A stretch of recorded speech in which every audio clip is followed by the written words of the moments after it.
এই জায়গা বাইন্দা ফেলাইছিল তোমার এই জায়গা পুরো সুজা করে আমার উলঙ্গ ভাবে পালাই দিছে আমার জীবনটা পুরো নষ্ট করে দিছে মানে চিকে দেওয়ার লগে লগে আমার মুখ ধরতে রয়েছে উলঙ্গ তো পরে জামা নিয়ে আমি দাঁড়ায় রয়েছি এর মধ্যে 5 জন আমাকে ধরেছে পরে হাত বাঁধছে মুখ বাঁধছে পরে আমার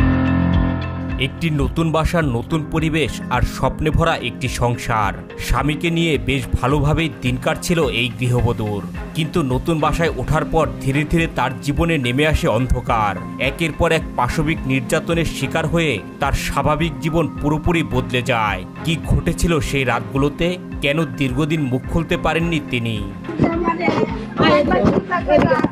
এই জায়গা পালাইছে এইখানে করছিল এইখানে করছে আর কোন ঘরে নিয়ে গেছিল করছে আমার ওই ঘরে নিয়ে গেছে আমাকে এই জায়গা বাইন্দা ফেলাইছিল তোমার এই জায়গা পুরো সুজা করে আমার উলঙ্গ ভাবে পালাই দিছে তোমার উলঙ্গ করে ফেলাইছিল পরে একটা যারা আমার উপরে দিয়ে পরে ভিডিও করছে ভিডিও করছে আবার তোমার আমার উলঙ্গ ভিডিও করে করছে ভিডিও করেছে কে আর ওই আর কে করেছে কি করেছে কি আর ভিডিও করেছে কি? রেপ করেছে একটা মানে ভিডিও করেছে একটা ছেলে আর করেছে 4 জন আমার লগে ছাড়া হচ্ছে 5 জন নিয়ে আমার রেপ করেছে একজন একজন করে ভিডিও করছে আমার পুরো জীবনটা আমার তেজনাট করে দিছে ভুক্তভোগী এই গৃহবধূ জানান স্বামীকে নিয়ে নতুন একটি ভাড়া বাসায় ওঠেন তিনি শুরুতে সবকিছু স্বাভাবিকই ছিল কিন্তু কিছুদিন যেতে না যেতেই শুরু হয় অস্বস্তিকর এক পরিবেশ তার অভিযোগ একদিন গোসল করার সময় হঠাৎ করেই গোসলখানার পর্দা সরিয়ে ভিতরে ঢুকে পড়েন কাশীনাথ নামের এক ভাড়াটিয়া এমন ঘটনায় আতঙ্কিত হয়ে পড়েন তিনি কোনো মতে নিজের শরীর ঢেকে পরিস্থিতি সামাল দেওয়ার চেষ্টা করেন ওই বাসে যাওয়ার পর আমাকে অনেক নেগেটিভ কথা বলছে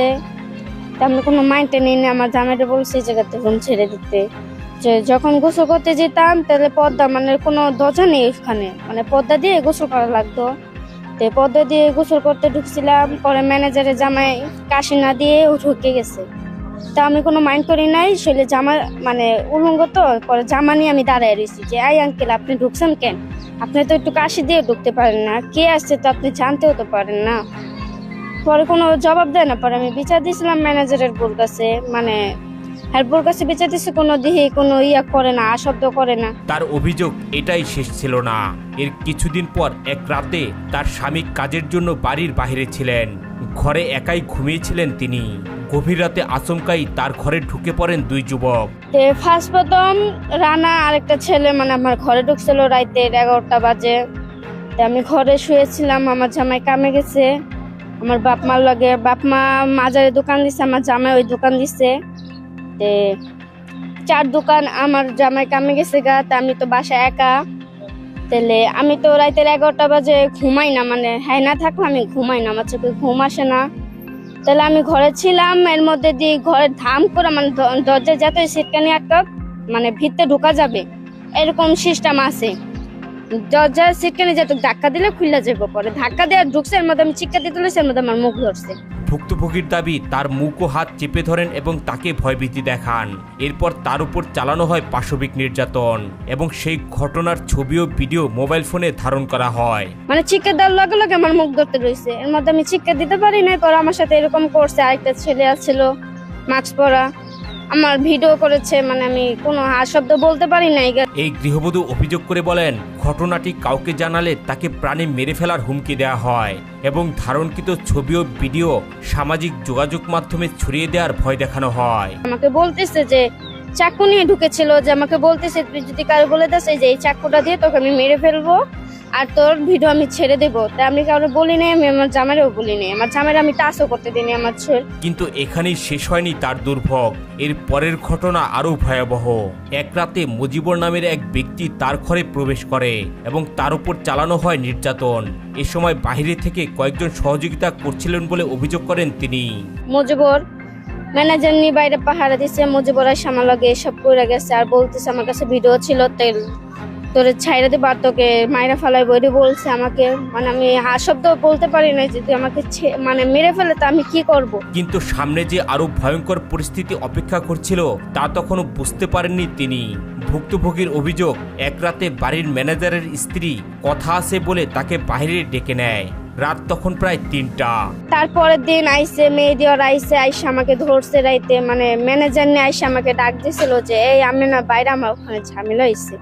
পরে আমি বাইরে এসেছি রাইতে 3টা বাজে, পরে আমাকে নিয়ে গেছে, নিয়ে যাওয়ার পরে বলতেছে তুই এখানে দাঁড়া, আমি আসতেছি। নির্জন একটি স্থানে নিয়ে যাওয়ার পর সেখানে কয়েকজন যুবক উপস্থিত হয়। এরপর তার হাত ও মুখ বেঁধে ফেলা হয় এবং তার উপর আবারও চালানো হয় পাশবিক নির্যাতন। এর মধ্যে 5 জন আমাকে ধরেছে, পরে হাত বাঁধছে, মুখ বাঁধছে, পরে আমার পা ভাইন্দা ওখানে হালাই দিছে উলঙ্গ ভাবে। পরে একটা ছেলে আমার উপরে দিয়ে পরে আমার ভিডিও করাইছে আর বলছে, এরকম করার পর আমাকে বলতেছে যে তুই যদি কারো বলিস তাহলে আমি মেরে ফেলবো। এর মধ্যে আমি অজ্ঞান হয়ে গেছি, এর মধ্যে আমাকে দরজার সামনে ফালিয়ে হ্যাঁ গেছে গা। এর মধ্যে চলে মায় আই আমার হাতের বান, মুয়ের বান, পায়ের বান খুইলা দিছে। খুইলা দেওয়ার পর আমার চোখে পানি দিয়ে আমার উঠাইছে যে এই আমি না তেনে শুয়ে রেছিস। আমি আরে বলিও নাই যে আমার সাথে এরকম হয়েছে, আমি বলছি আমার জামাই বাইন্দা আমার হালাই হয়ে গেছে। ঘটনার পর তার স্বামী বাড়ি ফিরে এলে তাকে সবকিছুই খুলে বলেন এই গৃহবধূ। এরপর স্বামী স্ত্রী মিলে আইনের আশ্রয় নেন। তিনি জানান শারীরিক ও মানসিকভাবে ভেঙে পড়ায় তাকে হাসপাতালে চিকিৎসাও নিতে হয়েছিল। তো আমি বলি নাই। পরে তারপরে দিন আমার জামাই আইসে, আইসা আমাকে বলতেছে যে কি রে কি হয়েছে, আমার টাচ করতে দে একটু। না আমি বলতেছি যে না তোকে আমি টাচ করতে দেবো না, আমার শরীরতে দূরে থাক। পরে আমার ভাইরে ডাইকা নিয়ে এসে, আমির নামের ভাইটারে ডাইকা নিয়ে এসে পরে আমার ভাইরা আমি সব খুলে বলছি। খুলে বলার পরে আমার ভাই মানে রানাকে ধরছে, রানাকে ধরে বাইরে আনছে। এর মধ্যে পাবলিক ওকে মাইর দিছে। মায়ের দেওয়ার পর ফাঁড়ির নাম্বার চাইছি, ফাঁড়ির নাম্বার আমাকে দেয় নাই। পরে বলছে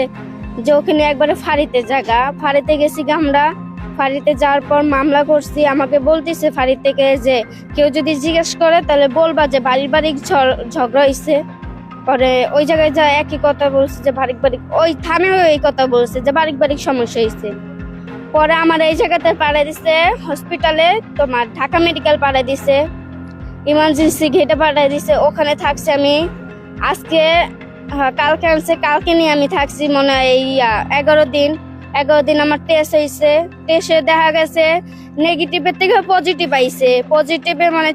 যারা ছিল তাকে একবারে রিপোর্ট উঠতে গেছে ওই জায়গায়। পরে মামলা হয়েছে কি পুলিশ সবাই দেখি মানে হ্যাঁ এই জায়গাতে খেদাইতেছে না, পুলিশে দেখে কি আমি মানে আসামির লগে ঘুরতেছি, মানে যে মূল 2 জন আসামি যার কাছে ভিডিও হ্যাকে ধরতেছে না। ভুক্তভোগী এই গৃহবধূ এই ঘটনার সুষ্ঠু তদন্ত ও দৃষ্টান্তমূলক বিচার দাবি করেন। তার দাবি যদি অভিযুক্তদের বিরুদ্ধে যথাযথ ব্যবস্থা না নেওয়া হয় তাহলে ভবিষ্যতে অনেক নারী একই ধরনের ঘটনার শিকার হতে পারে। যদি আমগো বিচার না পাই তা আরেক মায়ের সাথে তো এরকম হতে পারে না, যেমন আমার সাথে হয়েছে আরেক মায়ের সাথে হবে না, এরকম কোনো গ্যারান্টি আছে? আমার মা বাড়ির কাম করে, আমার বাপের রিস্কা খায়, ছোটতে বড় করছে আমারে। আমি আমার বাপ মার দোষ দিই না, কি লিগা যদি এই জীবন না বাইচে থাকতে চাই আমি, তা আমার উপরে সবাই ফেলাইবো। কি লিগা আমার লগে এত বড় ক্ষতি হয়ে গেছে। আমার কাকা ভাই বোন সাজুর কেউ আমার সাথে কথা বলে না এখন।